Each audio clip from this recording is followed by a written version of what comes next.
2년 반이 가고 20년 가까운 시간 동안에 검증된 제품이 한국에 왔습니다. 제가 무슨 비타민으로 사업하냐 이렇게 말했던 제품입니다. 20여 년 전에 우리 개발자 토니 스테판께서는 와이프를 잃었습니다. 9명의 자녀를 출산하고 다 이제 큰 딸부터 막내가 있잖아요. 와이프가 그 우울증과 조울증을 견디지 못하고 자살로서 삶을 마감합니다.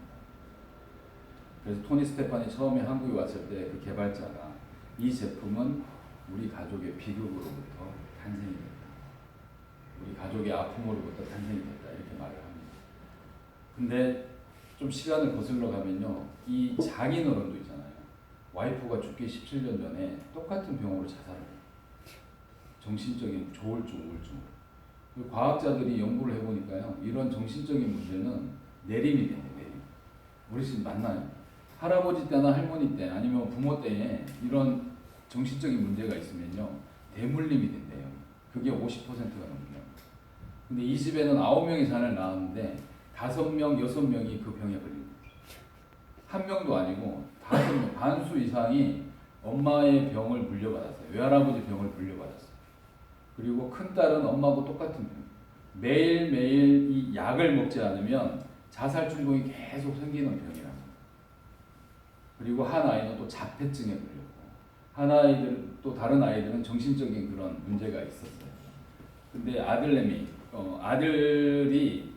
때문에 이 제품이 개발이 됐는데요.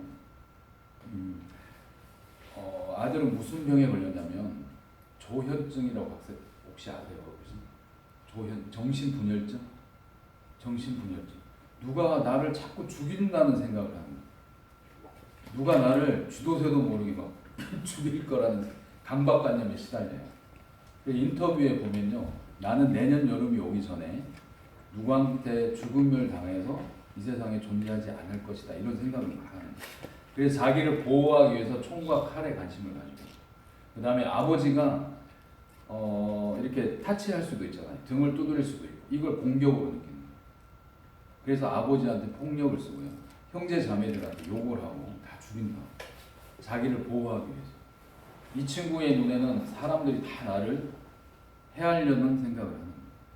이 아이가 그렇게 난폭해져서 청소년기를 지나면 너무 난폭해졌기 때문에 캘거리 대학의 정신과 대학에 데려갑니다.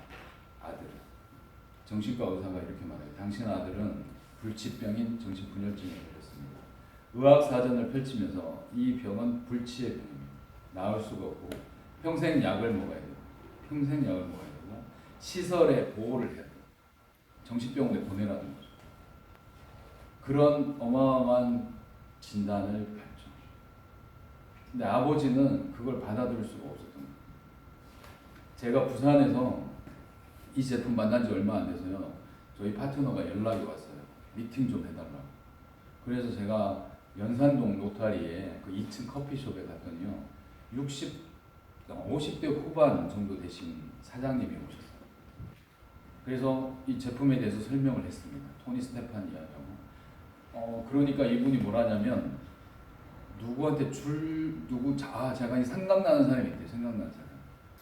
그래서 저는 누군지 묻지 않았어요. 그분한테 꼭 전하시라고. 근데 이야기를 더 계속했어요. 토니 스테판의 가족 이야기, 아들 이야기, 이런 이야기를 하니까 이분이 눈물을 흘립니다. 50, 60 다 되신 분이요. 모르는 사람, 처음 본 사람 앞에서 눈물을 흘리시더라고요. 왜 그러시냐고. 그러니까 사실은 자기 아들이 그 병에 걸려요. 자기 아들이. 이걸 병이라고 말을 못하는데 진짜 주위 사람은. 그러니까 부모가 가슴에 못을 박는 시간을 23년을 받았어요. 치유할 방법이 없다는 거예요. 근데 이 이야기를 들으니까 자기한테 희망이 생겼다고 이 제품을 가져가서 먹이겠노라고 해서 먹고 있고 좋아지고 있습니다. 그 다음에 또 한 할머니는 저하고 우연히 만났는데 제품을 한 통 달라 해서 드렸어요. 어디가 아픈지도 몰랐습니다. 근데 9년 전에 나중에 알게 됐어요. 10일 뒤에. 저한테 제품을 받아가시고 10일 뒤에 전화가 왔습니다. 너무 감사하다. 왜 어디가 좋아졌었어요? 그러니까 그게 아니고 9년 전에 자기가 아들을 잃었대요. 어머니가 아들을 잃었는데요. 서울에 취직을 보내놨더니 애가 사고로 죽은 거예요. 둘째가 연년생 동생이 남동생이 있는데 형하고 얼마나 가까웠겠어요. 근데 이 동생도 형이 사망하게 되니까 너무 큰 충격을 받는 거예요. 집 밖에 안 나오는 거예요. 그리고 엄마는 9년을 매일같이 아침마다 새벽에 눈을 뜨고 냉장고 옆에 가서 울어요. 어제 일처럼 생각나요. 얼마나 그 집이 힘들었겠습니까. 근데 이 제품을 드시고요. 아들이 나와서 엄마한테 고맙다고, 엄마 이제 이렇게 살지 말자. 네? 이 영양제고, 그리고 미용실에 가서 머리를 감고 있죠. 이 엄마는 자기도 먹으니까 이 슬픔이 덜해지고요. 이게 힘이 생긴 거예요. 그래서 완벽하게 낫지는 않았지만 희망이 생기고 힘이 생겨서 우리 회장님 오셨을 때 와서 손잡고 고맙다고 눈물을 흘리십니다. 지금도 드시고 계세요. 이 제품이 이제 우리 사장님들 손에 맡겨져요. 제가 말씀드리는 건 그 토니 스테판이 한 아이, 아까 제가 부모님 두 분을 말씀드렸잖아요. 제가 부산에 계시고 만나보니 우리 어르신도 자녀분 계시고 저도 딸이 있고 다 계시잖아요. 그 중에 한 아이만 아파도 얼마나 힘들겠어요. 이 집안은 9명의 자녀 중에 5명, 5명, 6명이 아픈 거예요. 와이프는 없고. 그래서 이분이 정말 간절한 마음이 들었답니다. 토굴에 들어가서 기도하는 심정으로 간절한 마음. 자기가 믿는 신한테 정말 답을 달라. 근데 이분이 친구가 하는 돼지 농장에 간 거예요. 돼지 농장. 돼지 농장에 갔더니 친구가 돼지 사료를 주는데 비타민과 미네랄이 섞인 사료를 주더라는 거예요. 비타민과 미네랄. 사료가 좀 비싸대요. 비타민과 미네랄. 왜 이 비싼 사료를 쓰냐? 이러니까 이 비싼 사료를 쓰지 않으면 돼지가 난폭해져요.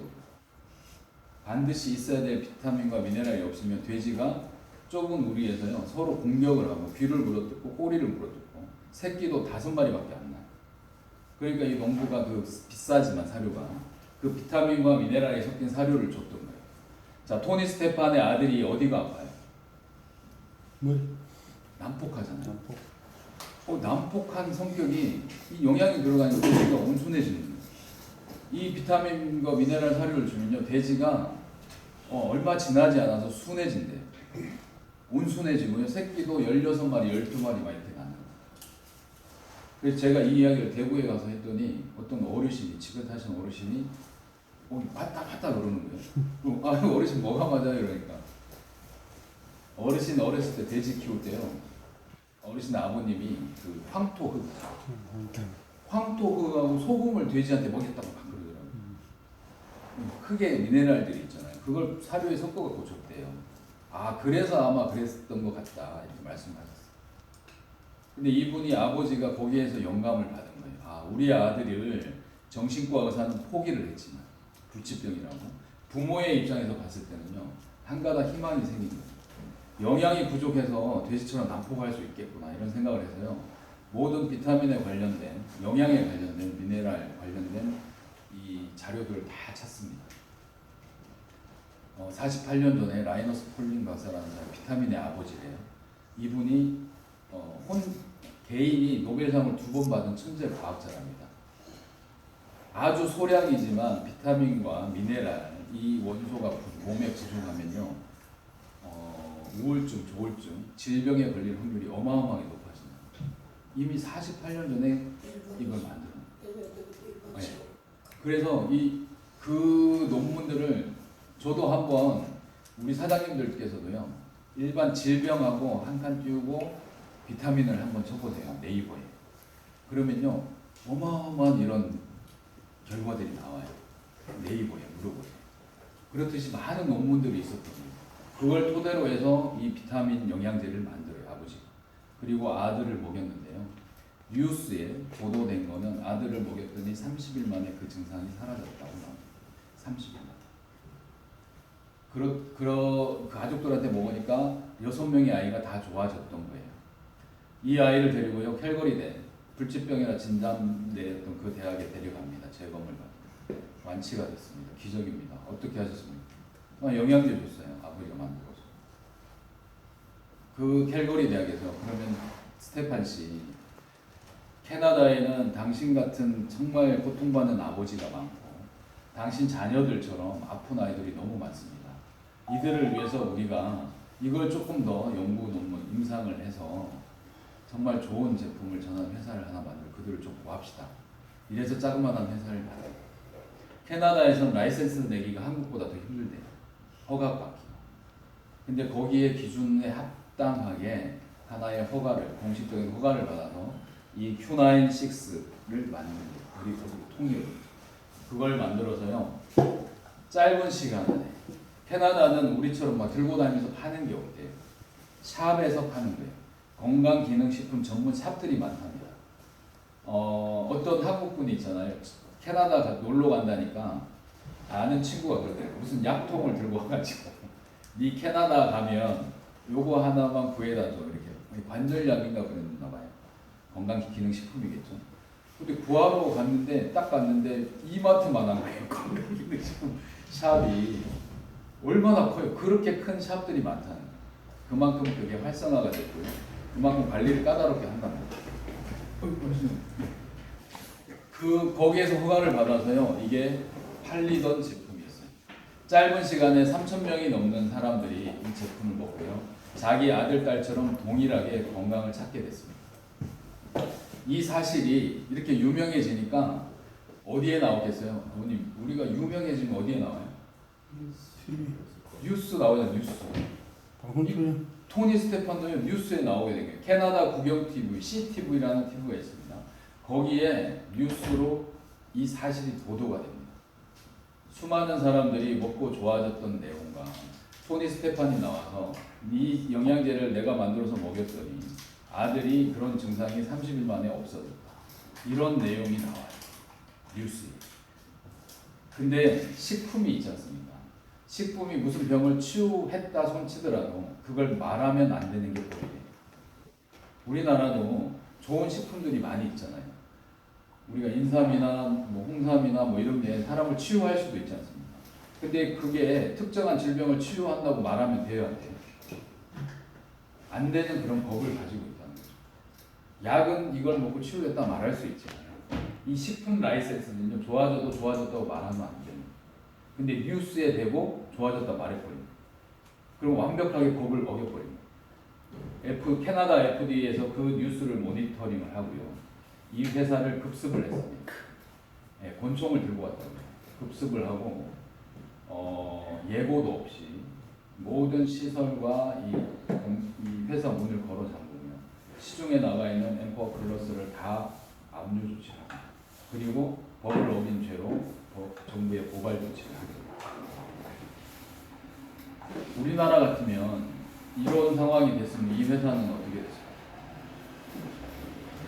만약에 우리나라 어떤 회사가요, 이런 영양제를 만들어서요, 판매했는데 체험자들이 많이 나왔어요. 그래서 KBS 9시 뉴스에 나왔습니다. 이걸 개발하신 분이요, 이걸 먹여갖고 치유했습니다. 이런 말을 해서 법을 어겼어요. 그러면 우리나라에서 그게 발생됐으면 이제 어떻게 될까요? 다시는 이 제품이 세상에 나오지 못할 겁니다.